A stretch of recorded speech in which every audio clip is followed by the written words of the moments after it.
Welcome back to the show, everyone. I've got United Mutual, the ladies of United Mutual here with me, Sue Kwam, Maggie Blackwell. Hello, you two. Hello. Welcome to the show. Thank you very much. You've got quite the update for us today here from United. Yes, we do.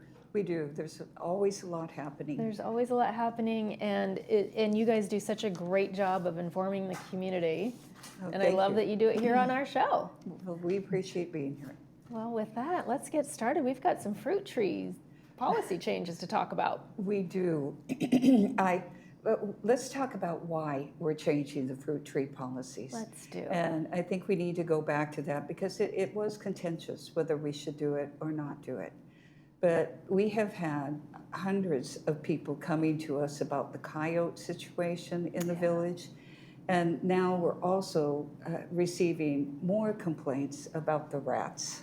Oh. And the rats are a problem too because they can eat wires from the cars, that sort of thing. And so we have received letters from individuals saying, help me, my car wires have been eaten because of the rat situation, and we want you to pay. And so it's like, no, we can't be paying for that. We are doing our level best to make sure that those things don't happen. Are there no hawks around here? Are there no what? Hawks, no. Apparently not. I don't have any rodents because I have a resident hawk. Oh, you do? There you go. And That's what we should start, a hawk club. Yes. Well, anyway, so we heard people. We've had so many people come to us and say, help us. And it's not just in United. It is in Third Mutual, it's on GRF property, is the entire village. And so we worked with Third Mutual, which is the condo side, or the co-op side, and trying to figure out what should we do. And we got the city of Laguna Woods Village involved, and we also got their contractor, the animal control from Laguna Beach, involved. And they said, food sources. We have to curtail the food sources, and we have to make it less hospitable here. right. That's right. Because where there's fruit, there come to be rats and other things, and that's food for coyotes. So we don't want to provide. The coyotes don't eat the fruit Chain necessarily. reaction, right. They eat the rats that eat the fruit. Yes, they eat the things that eat the fruit. And Sue, Maggie, does this also include lemons? Yes. Yeah, It does. oddly It enough. does. It does. I have a neighbor who has babied her lemon tree for years, and then they're gone often, and then they come back, and so it looked like a war zone. It looks like somebody had had a lemon tree fight, and all of the lemons were gutted out and in the center of the common area. So you know that it's a little scene like the old movie Willard going on in the night. So we can't have that. So we heard from people, and we're trying to work with the Laguna Beach Animal Services and trying to curtail aggressive and hostile and habituated coyotes. So you have to start. So what we are doing is when people move out, we will take the lemon tree out if it is associated with their banner. They can have it right up until the day they move out. We don't want to take that away from people. But if you are not taking care of it and there's fruit that has fallen on the ground and rotting, that isn't right. You can't be doing that. We also had people coming and saying, people are stealing my fruit. They're walking around and they're just picking my fruit. So it caused neighbor complaints too, because it is not illegal, unfortunately, for somebody to come up and take the fruit off your tree. That's right, because it's planted in common area. Yes. And so it's not your fruit tree. You can't people put signs around it and everything else, but it's not your tree, it's in the common area. We contacted our attorney because we wanted to make sure, because of the complaints that we had. And they were like, I'm sorry, just as Maggie said, common area, common use. It's, I think, very poor neighborliness to do that to somebody who is out there working on their tree. But anyway, we're trying to work on the coyote situation, and we have had hundreds of people come to us town halls and in just walking around that say, please help us with curtailing that. So that's what we're trying to do. And the other thing that we reiterated in the policy was that you can't plant a garden out in front of your unit. Some people like to plant tomato bushes or berry bushes or this type of thing. That's never been allowed. So we just want to remind people that, again, that's a problem. Not only for the coyotes, but for the rats and the people that just have carports. We don't have garages. So, you know, it's not as though people can shut the door and they won't be bothered. So that's kind of what we were trying to do And with does that that policy. also include the new policies? Does that also include maybe a container, a tomato plant in a container on a patio? How does that work? I don't think, I really don't know. But I don't think it does matter if it's inside. We can find out and come back. We used to allow a container of tomato plants on the patio, and some people have them, and we don't allow that anymore either. Oh, okay. Maggie is in charge of the governing documents committee, Yeah. so she would know that. Okay. And the problem is because rats, I never thought in my life I'd be on television talking about rats, but rats can crawl up the walls, come back down, and you know, be in your patio area. Right. So it just isn't a good idea. You've done the work, and then they're gone. So I Right. guess the moral of the story is go to farmers market and support our local farmers, right? There you go. There you go. That's a good one. Yep, And also, get on the list for the garden centers. If you don't already have a garden plot, just go and put your name on the list. They have, It might be a year or two. but you just don't know. So there's Right, right. orchards. We have an orchard area. We have lots of vegetable plots. So people should be working with things like that. And we're changing our landscape committee charter now. We're going to enlarge the landscape committee from 3 members to 5. And this time, we're going to do what we did 10 years ago, which is join up the landscape committees because they have common issues. So it'll be a GRF Third and United Landscape Committee, and we can all make decisions about things and learn from each other. It's been very good with United and Third when I moved in a while back, and Third did some very good testing of ground covers in Third because they had big sunny spots that United didn't have for all the trees. And so we've been working together, but this will really help us. So that will be a much larger committee, and it will join every entity together, so we'll all be in agreement about what happens throughout the village. And that's really important. Of course, the water situation is different for United across El Toro, but the other side of El Toro, where the golf course is, and where 30 is, and Clubhouse 4 and everything, that's all recycled water. And there's nothing that we can do on the other side. Gates 1 through 3 and 4 have no source of water, but at least the Recycled others are going to work together to increase the recycled water. But the gates 1 through 3 and 4 will never have that. There's no source of water over there at all. United is also this month up for a second vote, which means it either passes or doesn't. We have a solar energy system infrastructure improvements, and we are ready to take bids on the project.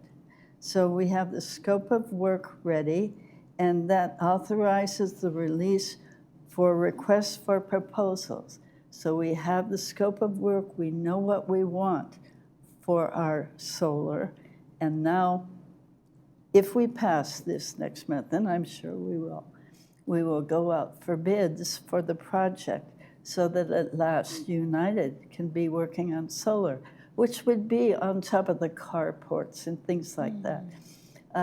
GRF is considering it on top of the clubhouses, which is a nice area for them, but we're not doing that with them. We're doing our own, and it would be on top of our laundry rooms and the carports. So we have plenty of nice flat areas. We'll trim whatever trees are necessary. We already started test areas years ago. And so we trimmed the trees back around those and got a good result. So now we're going to make it wider, and if we pass this next month, it'll go out for a bid, and that will be a great step forward for United. Okay, yes.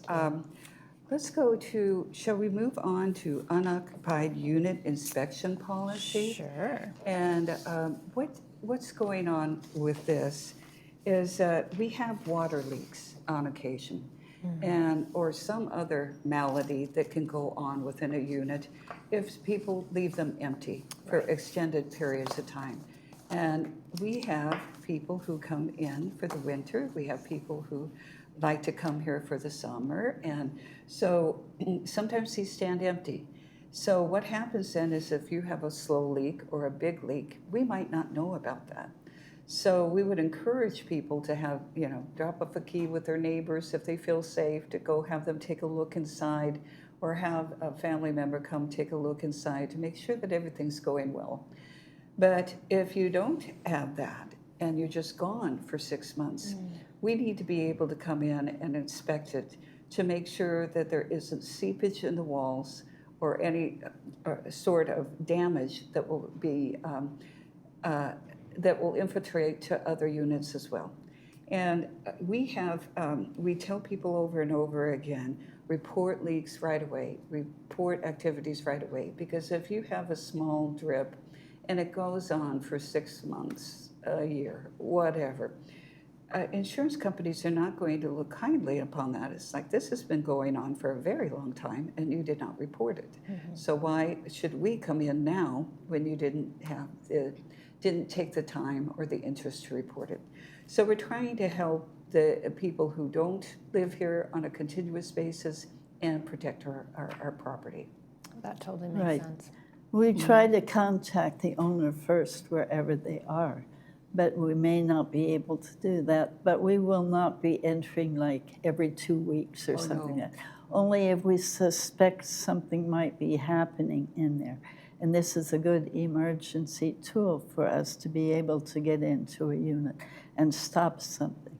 And so that's what we're doing with this unoccupied unit.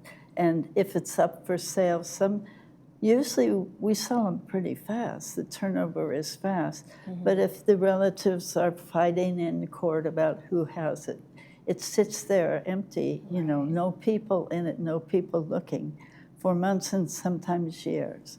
And that's not good because bad things could be happening inside. Yeah. So it will not be frequent, but it will be a tool that United can use for the safety of everybody around. So And we would encourage people to leave a key with the security department, because if a neighbor reports a leak and it's coming from your area, we have to get a locksmith, to be able to come and get into your unit if you have not left a key. That's another charge back to the resident. So it's just better, and it's very safe. It's over at security. Right. Nobody has access to it except the security staff. So that's how it's things probably work. just a good idea in general Yes. to let people know, hey, I'm going to be gone for 6 months. Right. Or if Right. the neighbors don't see you moving around or anything, and they They don't may know call the whether you're ambulance. there Right. or not, That's they that's might right. call the office and say, Yeah. we'd like a check. And you just turn it in downstairs to the office, and they'll have it on file. And if they need it, only if they need it, they will have it. Because I had a neighbor that fell in their kitchen, and they didn't find her for 5 days. Oh, my Nobody goodness. noticed. We all thought, oh, she's just gone to visit somebody. She was lying on the kitchen floor for 5 days. Oh, That's my not God. good. So if we had thought about it, we could have called, and they would have found her a lot faster. Right. And this is another thing I never thought I would be talking about on television or in committee meetings are sanitary wipes. So sanitary wipes, people, will use, take your makeup off or use a sanitary wipe.